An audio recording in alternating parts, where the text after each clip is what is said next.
Yo, what's up guys? You got pokeaim here. Today we're going to be talking about the new Smogon bans for the Pokemon Sword and Shield UU tier. And of course, if this is one of your first videos or you watched a few of my videos, feel free to subscribe and leaving a like and all that stuff. It does help me out. So let's talk a little bit about the Pokemon that were banned and the reasons for why, and I'll be giving my thoughts on them as well. So the three Pokemon that were banned from UU were Aegislash, Conkeldurr, and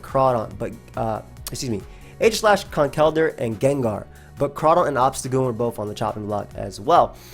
So I'm going to read what Hog has to say, then I'll read what TDK said in the final thing. And again, I'll be giving my thoughts as we're going through it. But I think the thread has properly addressed just why Aegislash, Conkeldurr, and Gengar are also problematic. Currently, Aegislash in particular has proven nearly uncounterable with its wide variety of sets, all of which are not just viable, but extremely effective. And when they refer to that, they talk about Swords Dance Air Balloon, they talk about Choice Band, they talk about Choice Specs, they talk about a Totemized Life Orb, they talk about King Shield 2 attacks with Toxic, anything like that. That's what they're talking about that. Gengar is another mon whose primary method of countering is often crossing your fingers and hoping to dodge a Focus Blast. I mean, it's worked for most of us. With the tools to break past every one of its counters and two incredibly effective sets in Choice Specs and Nasty Plot. Conkeldurr may not seem as immediately oppressive on preview as the first two, but the combination of bulk, power, and strong priority makes it a nightmare for most teams to face. And of course, I would love you guys to let me know your thoughts as we're going through this too. So I will talk about Aegislash first, and we'll read what TDK has to say. But who would have known a Pokemon that was Uber and is now UU is too good for the UU tier? Not me, but yeah. So it was voted by the UU Council, and I have to say, I mean, it makes sense. The only reason why Aegislash is UU currently anyway, or was UU, it's a BL Knight right now. It's actually the face of the BL Knights because it's literally a sword and a shield. And we're playing Sword and Shield, so Aegislash is a perfect Pokemon. Only reason it's actually even UU is because Smogon changed up this month due to the DLC, or last month rather, or well, this month's stat changes. And they went off 13 days of usage as opposed to a month or all the previous usage. So Aegislash, I think, still would have been up there. It definitely still would have been OU. I don't care that Urshifu is around and wreaking havoc with Wicked Blow. It still definitely would have been OU if it wasn't for those 13 days. But as you can see, it was pretty unanimous on the Aegislash, Conkeldurr, and the Gengar ban. Only CBU voted do not ban, whereas the others only had 2 do not bans as well.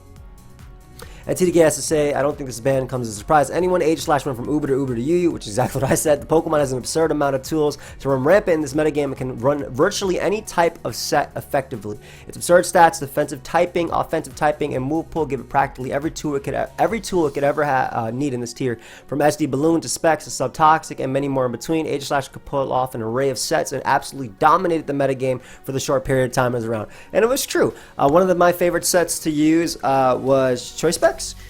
Because there was no switch-ins unless you're Blissey. And the thing about Choice Specs Aegislash, especially in UU, is that, I mean, OU did the same thing. You only need Shadow Ball and Flash Cannon, right? That's all you need. Don't use Steel Beam because your Mon dies. Why? Your Mon dies if you use it twice. No, it's an Aegislash. It's one of the best Pokemon ever. I honestly think Aegislash is a perfect Pokemon. And to be honest, I might make a separate video just talking about why I believe Aegislash is the perfect Pokemon. But the only other 2 moves you need basically are Close Combat, and I know you're modest or timid and you're minus attack nature, but Close Combat's there to OHKO Blissey, and then you have Shadow Sneak to pick off a weakened Gengar or a weakened opposing Aegislash, and that's basically it. So Specs honestly had no counters. Period.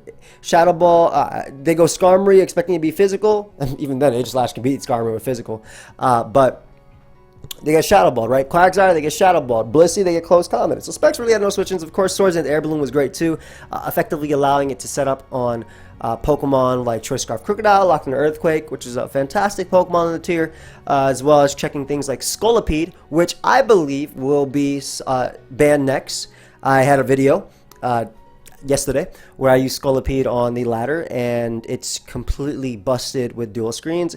It has very little counters. In fact, if we actually go scroll right back up to Hog's post, I think he mentioned a little bit about its answers as well. I was using Wahoodoo's team. But as for the meantime, the council believes that Scolipede is a potential problem. Yes, SE sets proving very difficult for offensive and balanced teams lacking Skarmory or Quagsire to deal with. And the other mon would be like Palossand, would be another Pokemon that potentially is an answer to it. But yeah, it's crazy. That mon is just ridiculous, man. If they don't have Skarmory, even if they do, you just run Magneton and you just trap Skarm. But and it's like, oh well, Skarm can run Shed Shell. Oh yeah, well a million mons in the U tier run knockoff. But it's crazy. That mon is just fantastic. But Aegislash, I don't think there's any way to really argue against it being broken or not. It has fantastic bulk in its shield form and ridiculous offense in its other form. Even when they nerfed it with its 10 base decreases, they decided to give it moves like close combat, so it doesn't even matter. The damage output's still higher than a Sacred Sword at base 150 versus base 140. Now, Conkeldurr is interesting because from my experiences both playing and using Conkeldurr, I did not actually believe it was broken. And maybe that's because whenever I fought Conch, I had Swords Dance Scolipede under screens, or I had Specs Aegislash, which outspeeds Conkeldurr and knocks it out with Shadow Ball or Flash Cannon, respectively. So I really didn't believe that Conkeldurr was busted itself, though it is overall bulky and it does take advantage of, you know, teams consisting of like Crocodile or like bulky pivots such as Rotom Wash. I know a lot of people actually started running Neutralizing Gas Galarian Weezing with, and that's a Pokemon that almost always ran Levitate before, but Neutralizing Gas Galarian Weezing with 190 speed, so they would hit the 190 speed because Adamant Conkeldurr hits 189 speed, in an attempt to outspeed it and just knock it out with Strange Steam. And that was something I actually used myself, and I don't know, I didn't think that it was something that was that crazy. Yeah, it was probably the only Pokemon on offense that could take a +2 hit from Scolipede if you're not running Poison Jab, because I ran Earthquake Rock Slide. Rock Slide being nice for like Kyurem as well as Noivern. Feel the Mons as well. But yeah, I didn't personally believe Conkeldurr to actually be broken itself. But they said to anyone who played Sun and Moon UU actively during the early stages of the tier, raising my hand right here, I'm sure they vividly remember how absolutely broken Conkeldurr was. You are correct. Back then it was broken. Conkeldurr is a powerhouse. Its offensive stats, moves, and bulk coupled with guts make it incredibly difficult to take on. Every game results in a straight-up guessing game where if you get it wrong, you'll probably lose on the spot. And it doesn't help that Conkeldurr's moves are all incredibly easy to spam. And I guess that's more so, are you going to knock off the switch into Gengar, or are you going to Drain Punch or close combat the Conkeldurr coming in, or are you going to try and catch the Noivern coming in with Facade and whatnot? And that's fair, and I understand the argument because obviously Conkeldurr is a bulkier Pokemon. So it's one of the, even if it gets a turn wrong, right, it could either use Drain Punch for a recovery. A lot of the sets are the Guts Flame Orb ones, which is like what makes Conkeldurr, you know, broken. I use quotations when I said that. And, you know, it can get recovery, Drain Punch if you want to, or have priority and Mach Punch as well, so it's harder to revenge kill. But as you can see right here, I'm not even going to look at the team, and I'm just going to assume that this is, oh, I can see the team right now. I was going to say Colbur Berry. I could literally assume that this would be Colbur Berry. They actually had quite a few checks right now to, wow. Okay, they had 1, 2, 3, 4, 5 checks to Conkeldurr. And these are not, obviously these are Pokemon that don't OHKO it, but they do a ton of damage. But I love that they have Chopper Berry. I think that's pretty cool. That's actually a lot more than I expected. But I think Lily, shout out to Lily, awesome sub. Broken, but less broken. She had to say pre-workout memes aside. Okay, I don't think Conch is healthy for the tier at all, even if it's not aggressively, egregiously, excuse me. Woo! That's the word that when Blender uses it on stream, it's like, whew. It's not as egregiously powerful as its ghostly brethren. Why'd you type it like this, Lily? Get your Thasaurus out of here. It doesn't matter. This is Smogon. You should be. Conch's got a lot of good sets. CB and Flame Orb sets aren't insane as ever. Spidef Bulk Up is great. Even Defog. I don't think Spidef Bulk Up is that good, but the one thing it does have is that it lives a Specs Aegislash hit and knocks it out with knockoff. Even Defog is making some appearances, and they're all really solid. While it does have some pretty reliable counterplay, Neutralizing Gas Weezing, Colbur Slowly, Colbur Palossand, Long Few, and it has a lot of checks. Again, Specs Aegislash and a few, there are checks, they're not counters. They're all prone to being worn down outside of Weezing. They can't handle every set. I'm not sold on the idea that Conch is #1 threat in tier, but I definitely think we'd be better off without it. And again, I'm still a little bit iffy about this because I use a lot of offense, and in theory, Conkeldurr should be good versus offense just because they're frailer mons, but the reality is they all outspeed Conkeldurr, and you get hit off. If I lead Crocodile and they lead Conkeldurr, and I'm like, you know, if I'm using a Focus Sash offense, Crocodile, I knock off their Flame Orb, they're a lot less of a threat. Or even just gets, you should go for knockoff or rocks, of course, in that scenario. You don't go for Earthquake because they just Drain Punch it right back. But this mon busted. for sure. But yeah, still on the fence about Conkeldurr. Please let me know your thoughts down below, especially if you're a balanced player. I completely understand if you say, oh, Conch is busted, especially because UU doesn't have like Hippowdon to just struggle off hits, and even then like close combat would break through. And then we have Gengar. Gengar's return, and now it's gone again. Gengar is quite simple. It's fast and absurdly strong. There's no way to beat its stabs, plus Focus Blast, and speed tier is extremely good for something that outsped by Noivern. This one is pretty straightforward. It's fast, it's strong, it has Nasty Blast, its stats, Focus Blast are absurdly powerful in the metagame, and there's no pursuit. If you'd like to see some reasoning, or the same reason as to why Gengar has been in the first place, please check here from their post in January. Now, Gengar is another different one because it has so many things it could take advantage of. It got Nasty Blast this generation. Sub Nasty Blast Hex is amazing with Sludge Bomb. That can even like if you get the Sludge Bomb poison on Crocodile as they come in and you're behind a sub, you knock them out with Hex after, right? You don't even have to risk Focus Blast. It has Spec sets, it has Trick sets, you can cripple stall. It is a fantastic Pokemon, and just being a Ghost type, you know, if you're running like a fatter team with Blissey and Gengar was still in the metagame, I think Blissey had to run Shadow Ball personally.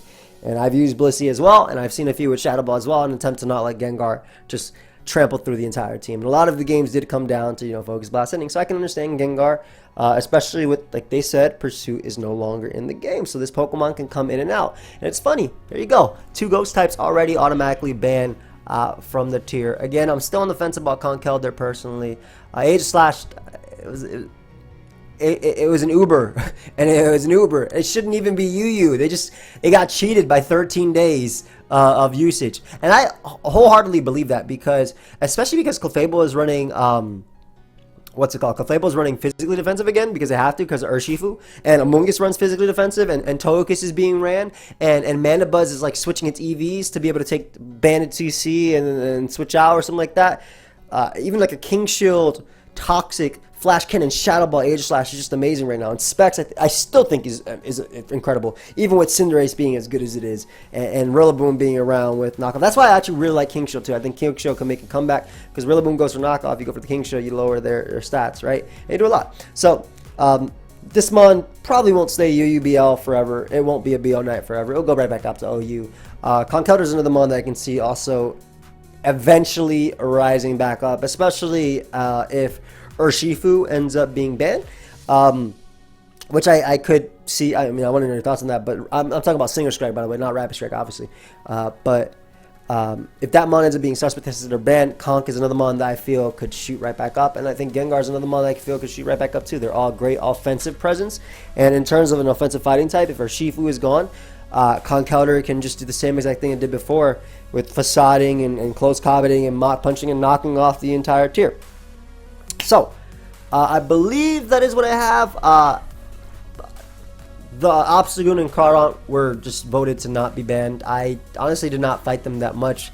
I fought one Obstagoon on the ladder and I close combated upon switching into Aegislash. And I played like 40 games or so, 45 games of the new meta-ish. Laddered up with literally this team right here from Woohoo Dude. I do want to see what Lily has to say about Scolipede. Scolipede potentially broken. Counterplay. Scolipede is limited to Levitate, Glare, and Wheezing, Skarmory, and Palisand, correct? And Quagsire. This wouldn't be an issue if it weren't for other excellent traits. And the big thing about Scolipede is the fact that it gets speed boost too, so you can't even revenge kill it with like a Scarfer, right? Just because it's boosting itself. And again, I definitely would check out the video that I did last time just to see if you guys are on the fence. Like, oh, that Mon doesn't look that great. You know, it's not that cool. Skarmory's in the tier, sure. But, yeah, I agree when it comes to Scolipede. I also think that Kyurem is something that can definitely find itself being banned. Specs Kyurem was a problem in OU. It was one of the best Mons pre-DLC. It was the sole reason, besides Specs Dragapult, that Clefable ran max special defense with Teleport. Because this Mon could come in and 2-hit KO a physically defensive one with Ice Beam. So, and obviously got freeze dry and whatnot too, so you can't even go out to like a bulky water in an attempt to do it. So that was definitely a Mon that I could see. And I love that Scar and Bliss are together once again. It's been so long. I don't necessarily think they're busted together. Of course, I'm sure Piff, the UU ladder god, is probably proving me wrong right there. #1 on the ladder. I mean, do I even have to look? I'll look right now just to do it. But let's see what we got right now. Let's see. Load up, and there it is. Only ahead by 60 points.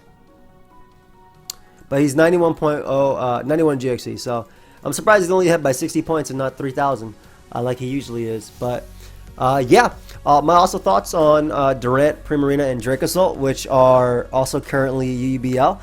A lot of the other metagames are allowing their UUBL to kind of roam free, or their BLs, excuse me, to roam free in an attempt to see, you know, how they do in the current metagame, because we obviously have a whole lot of new Pokemon that just got tossed in the tiers.